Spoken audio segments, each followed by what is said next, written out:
AQShning asosiy maqsadlaridan biri Venesuelaning rahbari Maduroni ishdan olib tashlash. Ya'ni uni ag'darib hokimiyatini qulatish bo'ladi.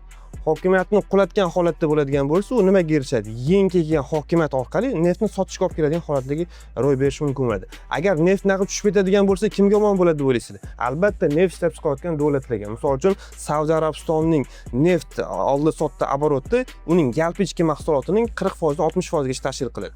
Ya'ni bir yil tushayotgan tushumini 60% neft bilan bo'ladi. Rivojlangan davlatlar qatori turadigan Saudiya Arabistoni uchun bu juda katta zarba bo'lishi mumkin. Albatta. Undan tashqari bizda kim bor? Yani neft bilan ta'minlanadigan davlatlardan Rossiya. Rossiyani neft bilan bo'ladigan bo'lsa 20% dan 40% gacha bo'lgan eksporti bu Soyeflot deysizmi, o'zini kompaniyalar orqali sotuvi bo'ladimi? Albatta Rossiyaga katta ta'sir qilishi mumkin bo'ladi. Bu albatta strategik o'ylangan xodlardan biri hisoblanadi. Agar